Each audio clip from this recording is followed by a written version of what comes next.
Effectivement, on a commencé vendredi soir à aborder un thème qui s'appelle la consécration.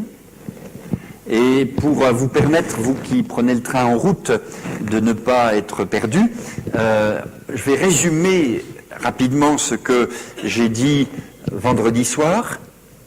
Pour en parler, j'ai pas mis devant les yeux des frères et sœurs qui étaient là, ni ce matin je le ferai pas, des tableaux Excel, des flèches, des objectifs à atteindre, des chiffres, des performances.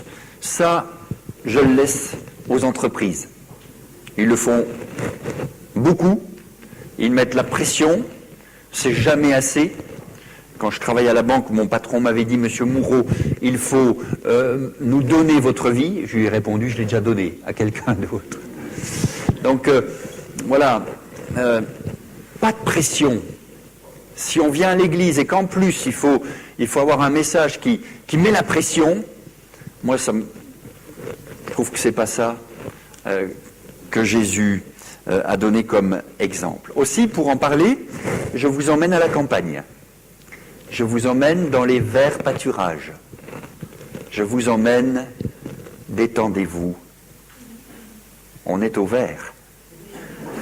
Fermez les yeux et imaginez, et c'est elle qui va nous parler, une brebis. La brebis est l'animal le plus consacré qui soit. Elle vous fournit son lait, sa laine, ses agneaux, 1 ou 2 par an, et même elle peut se donner complètement.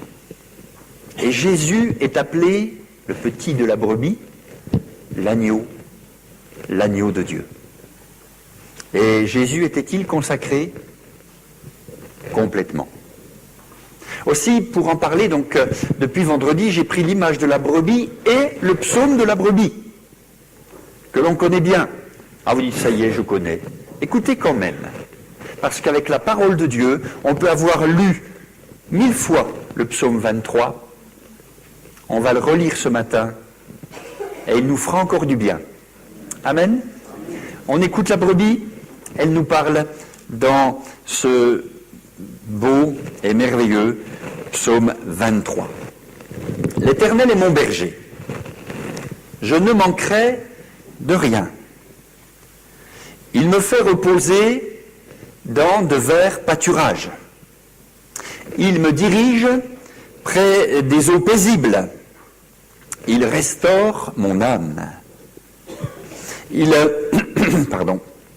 me conduit dans les sentiers de la justice à cause de son nom. Quand je marche dans la vallée de l'ombre de la mort, je ne crains aucun mal, car tu es avec moi. Ta houlette et ton bâton me rassurent. Tu dresses devant moi une table en face de mes adversaires. Tu oins d'huile ma tête et ma coupe déborde. Oui, le bonheur et la grâce m'accompagneront tous les jours de ma vie, et j'habiterai, ou je reviendrai, dans la maison de l'Éternel jusqu'à la fin de mes jours. Voilà ce qu'elle nous dit, la brebis. Voilà, j'aimerais adosser ce thème de la consécration au psaume 23 et reprendre chaque verset et le voir sous l'angle de la consécration. Et vous allez voir, le psaume absorbe le thème et nous le restitue d'une façon tellement bonne pour nos âmes. Consacrer veut dire mettre à part, et je disais vendredi soir, on est tous consacrés. Ça dépend à quoi. Tu te consacres à tes études, si tu es étudiant. Tu te consacres à ton travail, si tu es dans la vie active. Tu te consacres à ta famille. Tu te consacres à ton sport, peut-être. Mais on est tous consacrés à quelque chose. On connaît ce principe de se consacrer. On consacre son temps, on consacre son argent, on consacre sa vie, son énergie. On se consacre. Je ne vous dis pas des choses nouvelles. On est tous consacrés. Mais, Et c'est là que la définition du mot est intéressante. Et pour ceux qui font du latin, hein, tu diras ça à ton fils, pour ceux qui font du latin, il y a l'explication. Ça veut dire cum, avec ce qui est sacré. Est-ce que vous voulez être avec le saint, le sacré? Être consacré, être avec le Dieu saint, avec ce qui est sacré, ce qui est éternel. Moi je dis oui. Hein? Alors, je vais mettre devant vous consécration et, comme pour une balance avec ces deux plateaux, je vais mettre devant vous des choses qui vont se correspondre, et vous allez voir que la consécration se nourrit de ces choses-là. Et ça, c'est très important. On a vu, vendredi soir, premièrement, que la brebis avait une relation personnelle avec le berger. Elle l'appelle mon berger. Consécration et relation avec Dieu.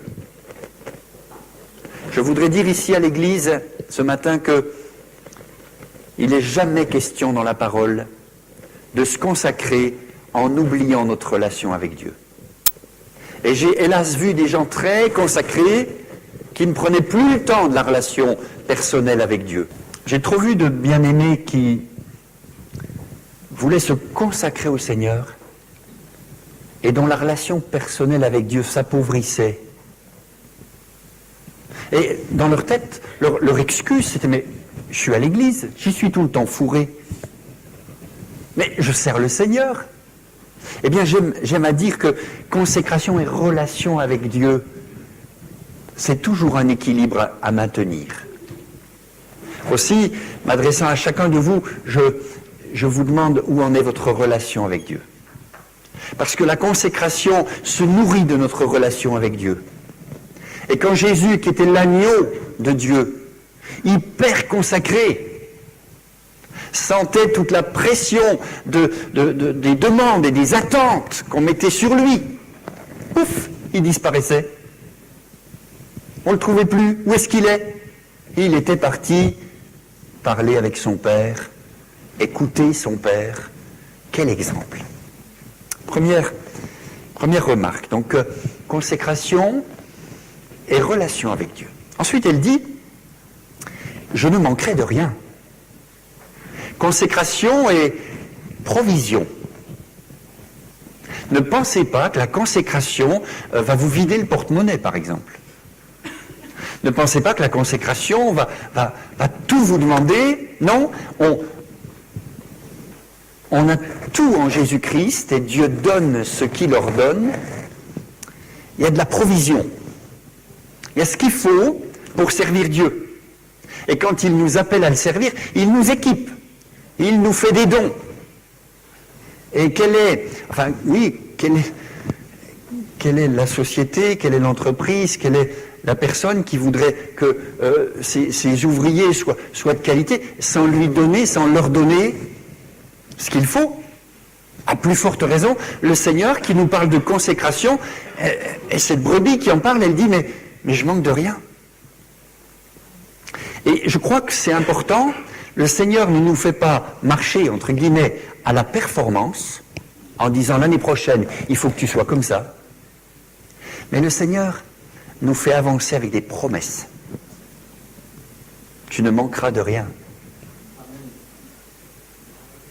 Moi, je trouve que c'est très équilibré. Consécration et provision. Troisièmement, elle ajoute, et c'est étonnant que ça vienne assez vite dans le psaume, consécration et repos. Il me fait reposer. Consécration et ressourcement.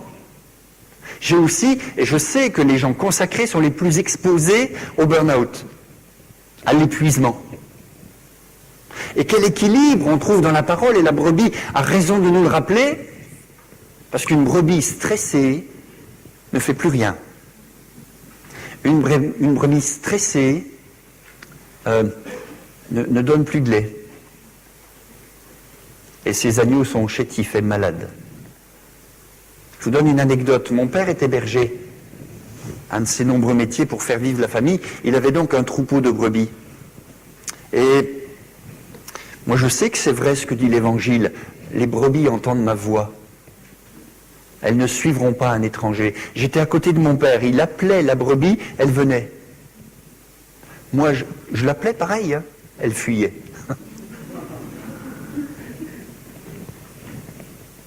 Un jour, je ne sais pas si il a eu raison de le faire, mais il est parti avec ma mère. Il a pris quelques jours de congé, il a quand même droit à quelques congés, et il a confié le troupeau de brebis à ma sœur, à son mari, et aux 2 enfants qui étaient venus habiter dans la ferme pour quelques jours. Et c'est donc ma sœur, son mari et les enfants qui se sont occupés des brebis. La ferme avait donc l'étable et les vertes prairies étaient derrière. Et on les rentrait pour la nuit et au matin, on ouvrait l'enclos. Et elle connaissait le chemin des verts pâturages. Vous savez, les brebis, moi, un vieux formateur me disait, tu mets du foin à manger dans la mangeoire et les brebis viennent manger. Parce que quand elles connaissent la nourriture, elles y vont toutes seules. Alors, on n'affiche pas la suite, s'il vous plaît.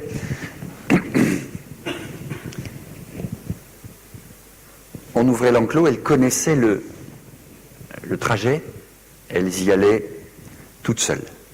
Ce matin-là, peut-être les enfants étaient un peu pressés d'ouvrir l'enclos.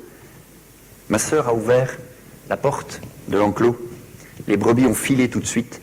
Seulement, entre le pré et la ferme, il y avait une voie ferrée.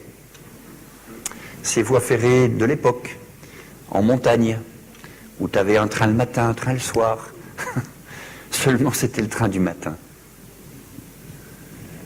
Et les brebis, alors la première a été coupée en 2. La deuxième s'est arrêtée, elle a fait une crise cardiaque. La troisième a été blessée, il a fallu mettre fin à sa vie. Quand le soir, mon père appelait, il appelait tous les soirs, ça va le troupeau?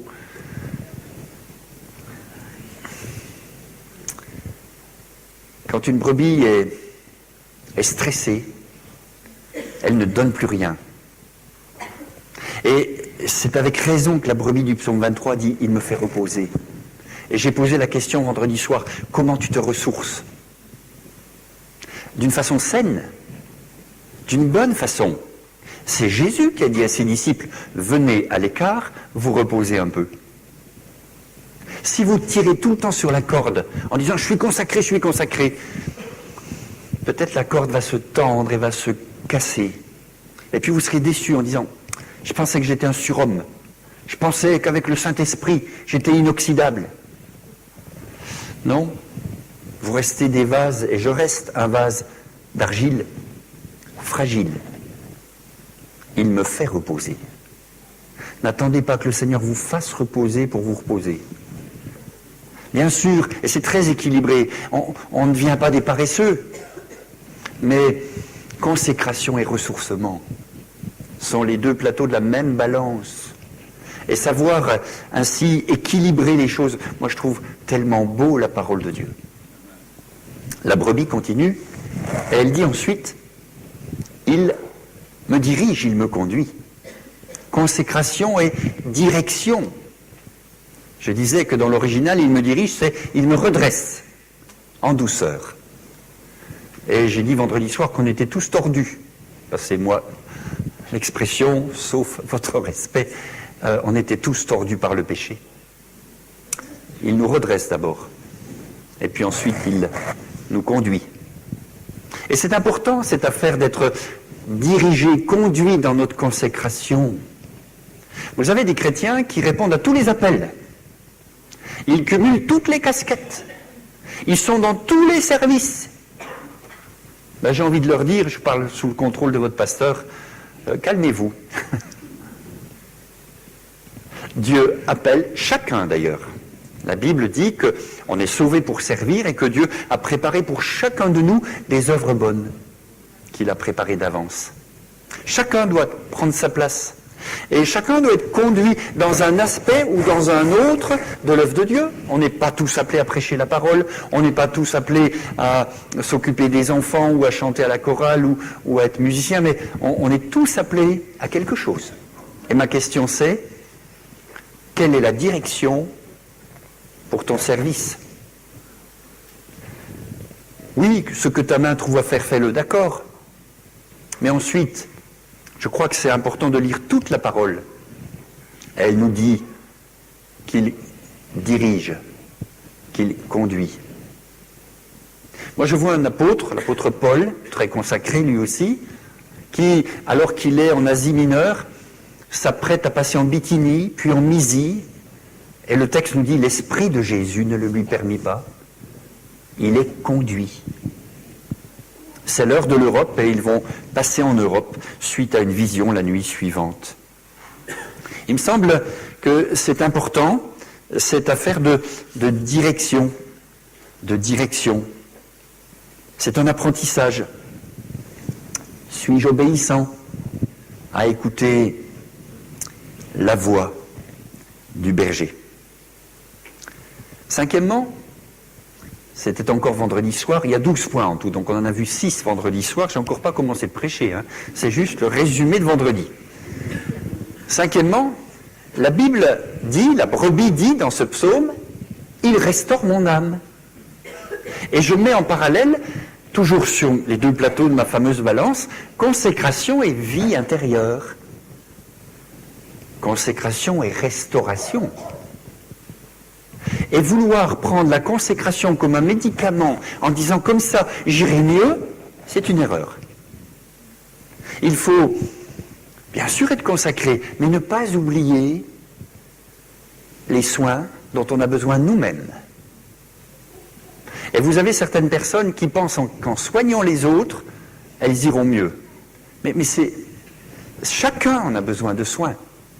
Écoutez ce que j'ai dit vendredi soir et vous entendrez que, oui, on a tous besoin de soins. Même les pasteurs, même les responsables, même les anciens chrétiens, les plus âgés au milieu de nous, on a encore besoin qu'ils nous soignent. Mais est-ce qu'on peut soigner quelqu'un qui ne veut pas se laisser soigner? Hier, avec le médecin, je lui disais, on ne peut pas forcer, hein? Eh non. Alors, la brebis nous dit quelque chose d'important. Il répare. Restaure, c'est répare. Il répare mon âme. Vous avez une âme. On met beaucoup l'accent sur le Saint-Esprit, sur le baptême de l'Esprit, le parler en langue, les dons spirituels. Moi, j'y crois. Mais l'âme ne doit pas être l'oubliée. Et j'aime beaucoup ce livre, L'âme, la grande oubliée. Comment va ton âme? Comment va ta vie intérieure?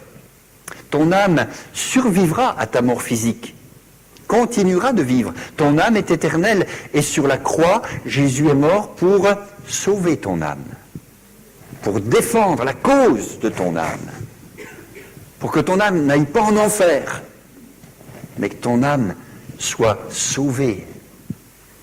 Elle a donc du prix, mon âme. L'âme, c'est le siège de la volonté, des sentiments, des émotions. Il y a plein de belles choses. Bien sûr, l'âme est une mauvaise pilote, mais c'est une bonne servante. Et dans tout ce que le Seigneur veut faire, son salut touche aussi notre âme. Il guérit nos corps, mais il répare nos âmes. Et ce serait tout un sujet à aborder, et je ne fais donc que passer. Consécration et vie intérieure. Équilibre, encore une fois. Et la 6e chose qu'on a vue vendredi, c'est consécration et souffrance.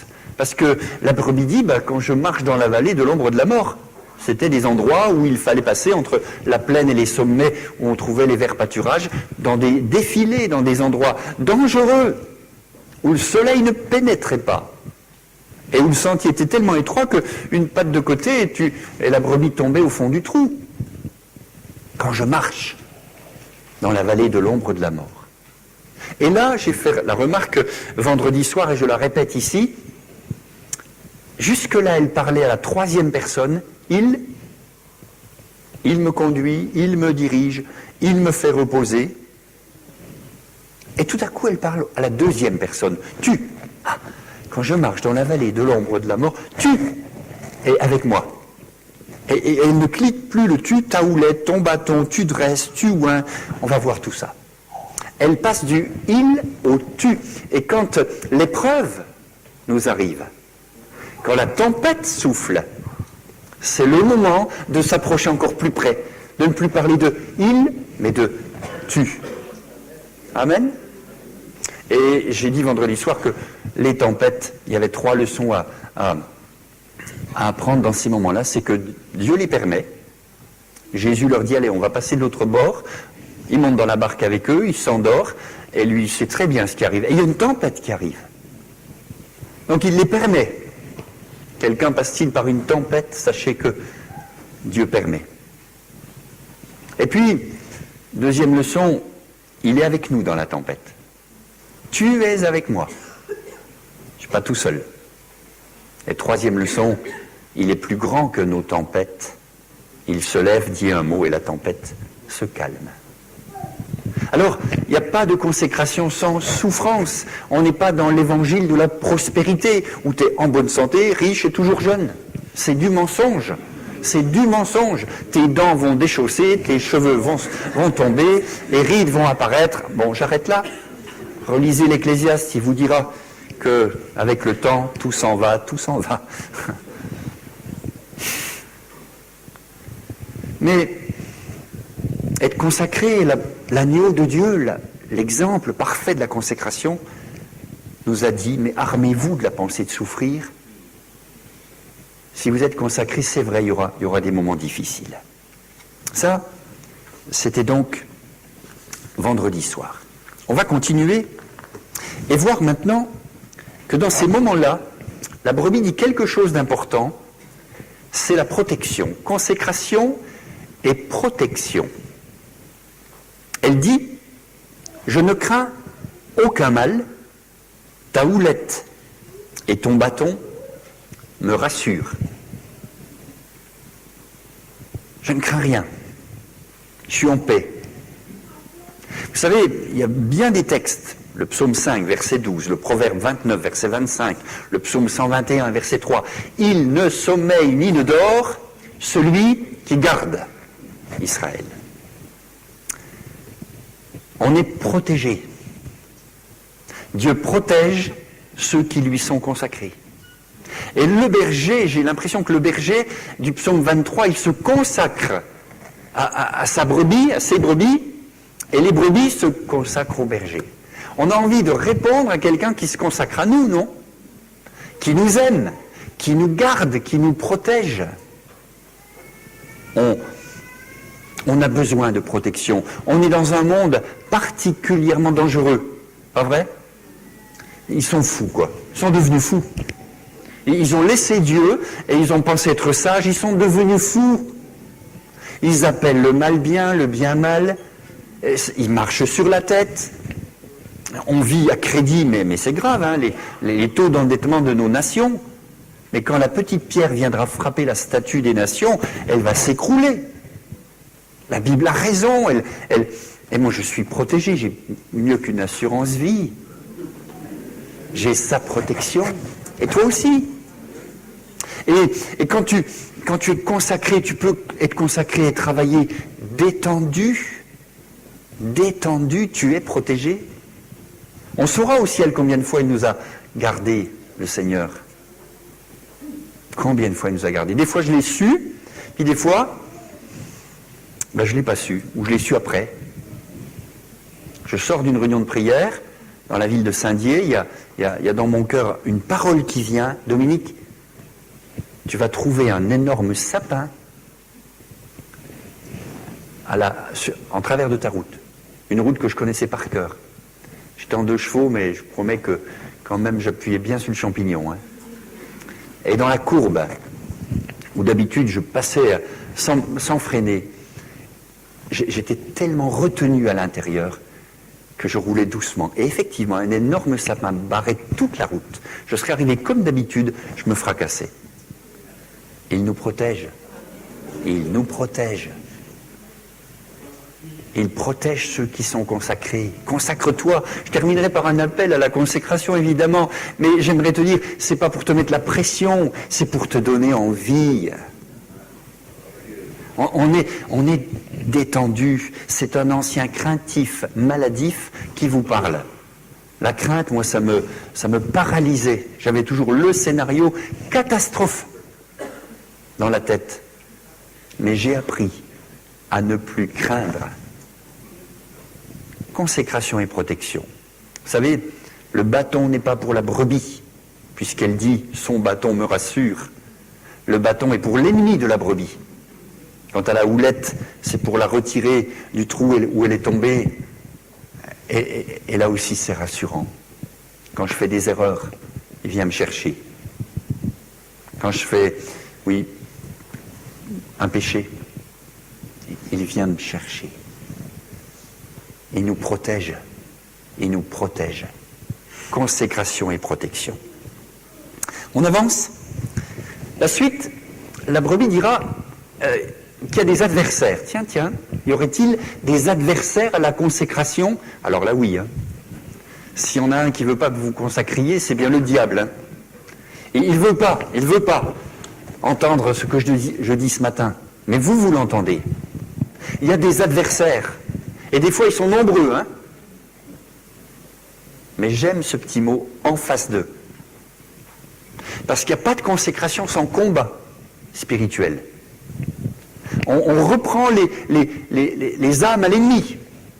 On reprend le terrain à l'ennemi. Il est furieux contre l'Église. Mais Jésus a dit, je bâtirai mon Église. Et ça ne se fait pas sans combat. À vaincre sans péril, on triomphe sans gloire. Donc, il y a du combat. Et le premier combat, on ne s'enfuit pas. Moi, c'est un proverbe à moi, j'ai écrit ceci sur ma feuille, ce que tu fuis te poursuit. Mais si tu fais face, ça s'efface. Et oui, faites face, résistez, dit la Bible, résistez au diable, et c'est lui qui fuira loin de vous. Faire face, c'est tout un apprentissage. J'étais dans la ville du Havre, encore pas chrétien, jeune en errance par rapport à tout mon passé, ma famille.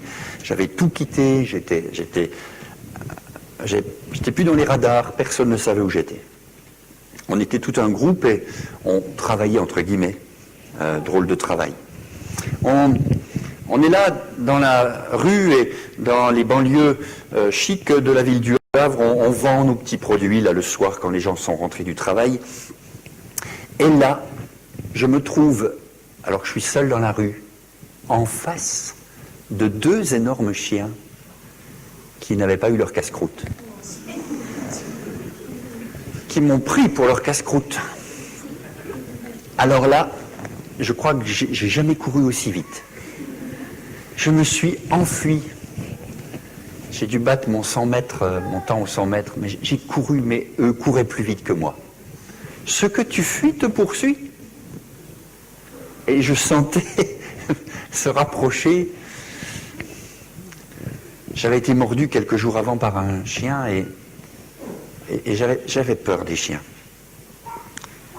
Et à un moment donné, alors que je suis tout seul, je cours dans la rue et qui sont là derrière moi à se rapprocher de mon derrière. Je fais quelque chose, je me retourne, je pile et je hurle sur les chiens. Ils ont freiné, je pense qu'il y avait de la gomme sur le bitume, et ils ont freiné et puis ils se sont enfuis. Ce que tu fuis te poursuit, mais si tu fais face à tes adversaires, c'est à eux, c'est eux qui s'effacent. Alors, le Seigneur sait qu'il y a du combat. Et regardez sa méthode, il dresse une table en face de mes adversaires. Et moi j'ai pensé que sur la table, il mettait ce que Éphésiens 6 dit, prenez toutes les armes de Dieu, et de la tête jusqu'aux pieds, vous avez tout l'équipement pour le combat. Et voilà, en face de tes adversaires, viens à la table prendre et te revêtir de tout ce qu'il faut pour le combat. Alors, consécration et combat, les vieux briscards de nos assemblées ne diront pas le contraire. Ils ont des fois encore les cicatrices de leur combat. Paul disait qu'il portait les stigmates de ces combats-là. Et je crois que le Seigneur n'a pas changé de méthode. C'est faire face. Mais encore une fois, sans te laisser livrer à toi-même, mais en te fournissant toutes les armes de Dieu. Vous me suivez? Vous êtes avec moi? Consécration et combat spirituel. La brebis continue, elle en dit des choses. Il est intéressant ce psaume, on le relit autrement, non? Consécration et onction. Ah, c'est intéressant également puisqu'elle dit « Tu oins d'huile ma tête ». Alors c'est intéressant, peut-être que vous ne le savez pas, mais l'huile sur la tête de la brebis a un rôle antiparasitaire. Les mouches, surtout en été, viennent ennuyer l'animal et viennent pondre leurs œufs sur la tête de la brebis. Les larves sorties de l'œuf pénètrent sous le cuir de la brebis, la rendant folle. Elle est capable de se taper la tête contre les rochers, de se faire très mal. Et j'ai vu mon père prendre cette huile et en mettre sur la tête.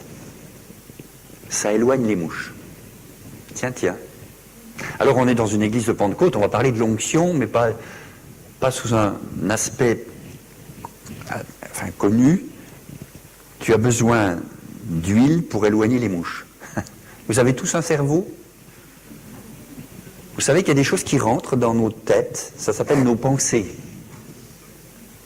J'ai un ami pilote d'avion qui dit « Nous sommes des tours de contrôle. On ne peut pas empêcher les avions de voler, mais on peut les empêcher d'atterrir. » Les pensées s'agitent en foule. Ton onction me donne ta pensée. Ton onction me garde des mouches, des mouches mortes qui infectent l'huile du parfumeur. Vous connaissez le texte. Ton onction, une onction d'huile sur ta tête. Tu en as besoin. Je crois que c'est quand l'onction est là que la coupe va déborder. Si l'onction n'est pas là, vous pouvez jouer, faire tout ce que vous voulez, vous ne fabriquez pas l'onction. Et des fois, des débordements sont artificiels, sont charnels. Mais quand l'onction est là, la coupe déborde. Alors, je ne sais pas, je me sens libre, je ne vous connais pas où vous en êtes, etc. Mais peut-être il y a des pensées qu'il faut trier. Et la consécration et l'onction vont bien ensemble. Parce que je vais avoir à faire des choix, je vais avoir à prendre des décisions. Je vais prier que Dieu me donne sa pensée. Le Saint-Esprit, qu'est-ce que dit l'Écriture? Il prend de ce qui est à Jésus et il nous le donne. Voyez-vous, la brebis, elle trouve la nourriture, on nourrit une brebis. Vous savez, paître une brebis, c'était mon appel, c'est toujours le cas, mon appel au ministère, fait paître mes brebis. Faire paître les brebis, c'est les nourrir, les soigner et les conduire. Eh bien, la brebis qui est nourrie, soignée, conduite, elle a une onction qui lui est donnée pour la mettre à l'abri des parasites. Est-ce que vous aimez à la sono quand il y a des parasites dans les enceintes? Ça fait mal aux oreilles. On m'a ajusté mon micro pour dire que c'était mieux comme ça. Il faut que ça tourne bien, quoi. Et je crois que nos pensées sont un vrai champ de bataille. Et c'est quand l'onction vient que voilà, la paix de Dieu règne, siège dans nos pensées et que notre consécration peut se faire correctement. Consécration et onction. N'oubliez pas l'histoire de Samson. Juge, chapitre 16, verset 20. Samson ne savait pas que l'Éternel s'était retiré de lui. Il a dit, je m'en sortirai comme les autres fois, mais seulement la mouche avait pondu, l'œuf était devenu larve, la larve était rentrée, et dans ses pensées, il y avait quelque chose qui était faussé. L'Éternel s'était retiré, et il ne le savait pas. Ne jouez pas avec l'onction. Et puis l'onction, elle doit être fraîche. On la renouvelle régulièrement parce que voilà, les mouches ont la vie dure et il faut que la brebis soit bien protégée. Là, ta tête, le siège de tes pensées, l'onction va te protéger. C'est intéressant? Elle continue, la brebis. Elle nous dit encore quelque chose. Tous les jours, jusqu'à la fin. Consécration et persévérance. Et oui, on ne se consacre pas pour un jour, on se consacre pour toujours. Et on n'est pas converti pour un jour, on est converti pour toujours. Et on est sauvé pour servir, non pas un jour, mais toujours.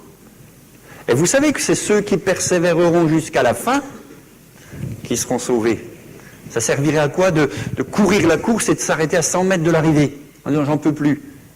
Peut-être faut te reposer, mais reprends la course tous les jours jusqu'à la fin. La persévérance est une qualité de plus en plus rare aujourd'hui. Les gens ne veulent plus persévérer. On est à l'ère des boutons et tout doit être rapide, bon, chaud, voilà, de qualité. On ne sait plus persévérer. Tous les jours jusqu'à la fin. Il y a dans Néhémie un texte qui m'a arrêté au chapitre 4 au verset 10, alors que la muraille est déjà reconstruite à mi-hauteur, le peuple commence à dire « les forces nous manquent, les décombres sont considérables, nous ne pourrons pas bâtir ». Vous vous rendez compte? Des fois, l'élan du début, c'est très beau, la consécration du début, c'est remarquable, et puis on s'arrête au milieu du gué. La construction est faite à mi-hauteur, mais c'est pas fini. Et peut-être je m'adresse à quelqu'un ce matin qui s'est arrêté, et je ne l'accuse pas. Il dit comme ces gens de l'époque, mais les forces me manquent, les décombres sont considérables, je peux plus avancer. Pourtant, ils ont pu continuer, jusqu'au bout. Consécration et persévérance. Ce que tu fais, continue de le faire. Et fais-le jusqu'au bout. Et quand ce sera achevé, Dieu te montrera autre chose. Mais n'arrête pas en cours de route. Ne te satisfais pas de quelque chose à moitié fait. Mais va jusqu'au bout.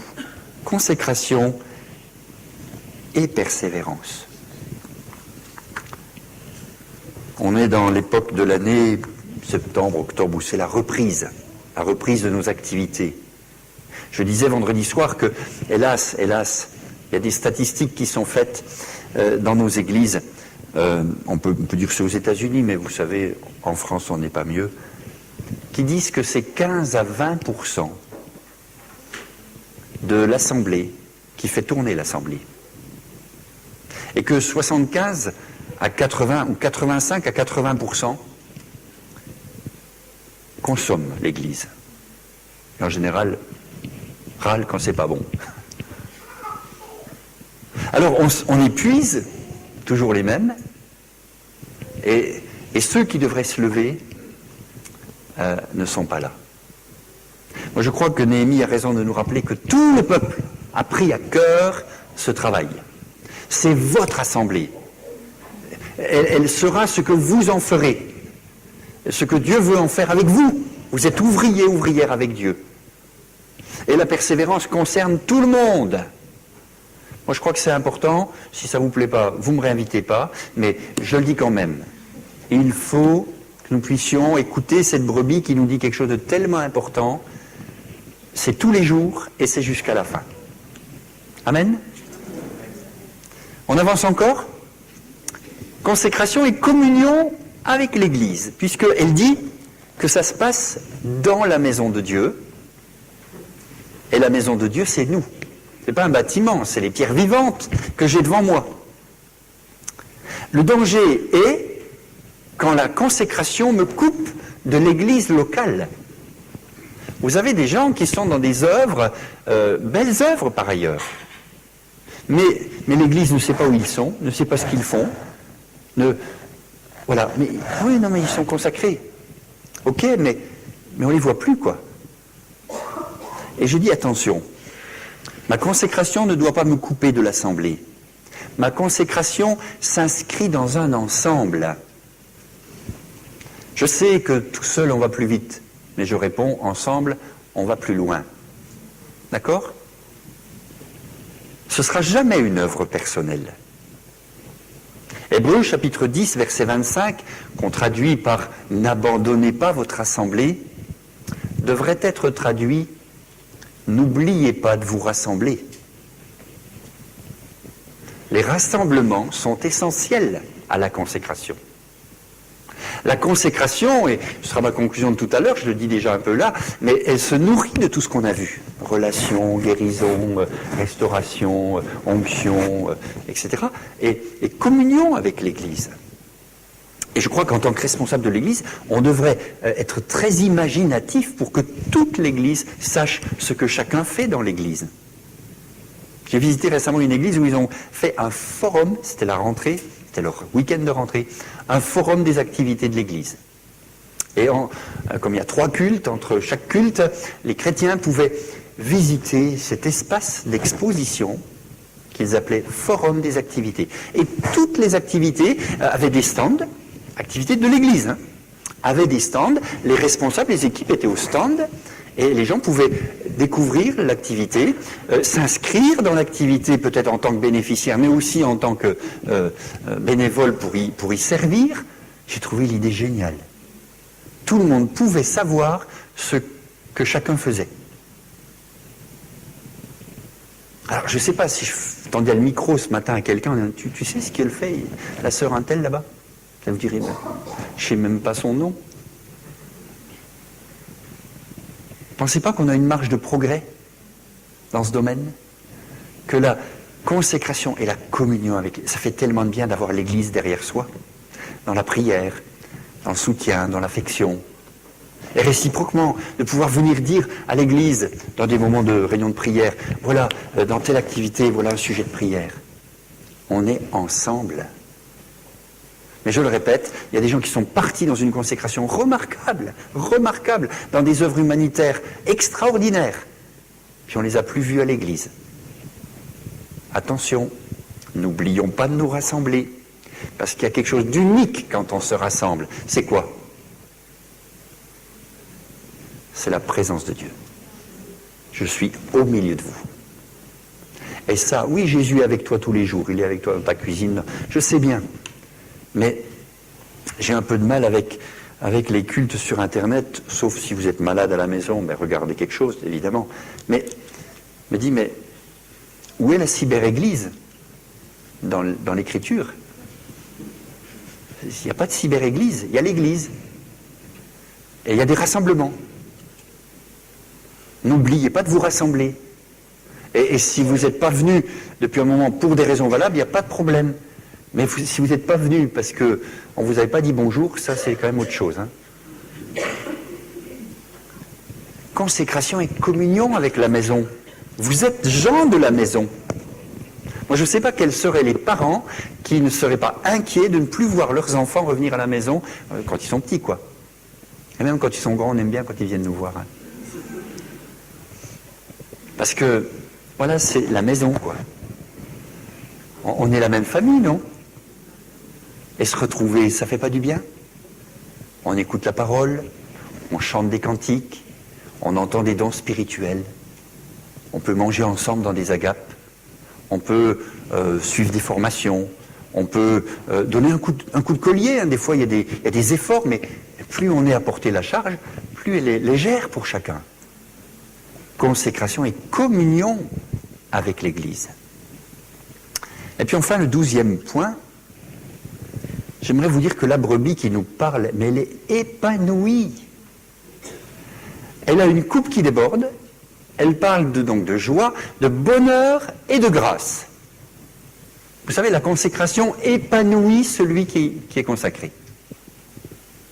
Si vous avez une tête de 100 pieds de long, c'est que votre consécration, moi, ça ne me donne pas envie, quoi. Les gens consacrés qui vivent tout ça, ce qu'on a vu là, ils donnent envie. Et il faut qu'on donne envie de se consacrer. Moi, je crois que ça a été fondateur aussi de mon appel au ministère. J'avais des repères dans ce domaine. Je dis, mais ça, c'est une vie réussie. Je ne vais pas compter les billets de banque toute ma vie. Seigneur, il avait autre chose. Alors, l'épanouissement, je crois que c'est notre baromètre. Est-ce que tu es heureux dans ta consécration? Est-ce que ta consécration te rend joyeux? Est-ce que tu fais ça joyeusement? Vous savez, il y a deux façons de faire les choses, joyeusement ou tristement. Et quand vous êtes triste, c'est très dur, hein. Mais quand vous êtes joyeux, vous en faites le double, hein. Dieu veut que la brebis, Jésus veut que la brebis, ses brebis soient en vie, et une vie abondante. Le texte du départ, « Je ne manquerai de rien » pourrait être traduit « Je n'aurai pas une vie qui laisse à désirer ». On ne va pas vivre de petits bouts de chiffon. On vit pleinement. Et en Jésus-Christ, on a tout pleinement. Une coupe qui déborde, le bonheur et la grâce accompagnent cette brebis. Alors apprenons à écouter le baromètre. Et ce baromètre, il dit des choses. Et quand l'usure se fait sentir, quand la consécration roule sur les jantes, il n'y a plus de pneus, hein, il faut s'arrêter. Il faut remettre des pneus. Il faut réviser la voiture, il faut faire quelque chose. Parce que la volonté de Dieu, c'est pas qu'on entre au ciel triste et découragé, c'est qu'on entre au ciel heureux et épanoui. Vous savez, c'est mieux qu'un prospectus. Quand à Jérusalem, il disait, les autres, hein, ils disaient, regardez comme ils s'aiment. C'était leur témoignage. Et il faudrait que, en sortant d'ici tout à l'heure, ne le faites pas parce que Dominique l'a dit, n'accrochez pas le sourire parce que c'est dimanche. Non. Mais vraiment, en sortant, il faut que ça se voit, quoi. Il faut que ça se voit, que vous n'avez pas perdu votre temps ce matin en venant 2 heures de temps ici, et que vous sortez épanoui. Vous croiserez les gens dans la rue. Qu'est-ce qu'ils ont, d'où ils sortent? De l'église évangélique de Pentecôte. Non? La consécration, ça nous fait déborder. On résume? Voilà tout ce qu'on a dit depuis vendredi. Il y a d'un côté la consécration et de l'autre côté la relation. La consécration est la provision, la consécration est le ressourcement, la consécration est la direction, la consécration est la restauration intérieure, la consécration est des moments de souffrance, mais ça fait partie du lot. La consécration est la protection, la consécration est le combat spirituel, la consécration est l'onction, la consécration est la persévérance, la consécration est la communion avec la maison, et la consécration épanouissante. Il me reste à faire un appel ce matin et à vous dire, consacrez-vous. Mettez-vous avec le Saint, avec le Dieu Saint. Venons dans sa présence.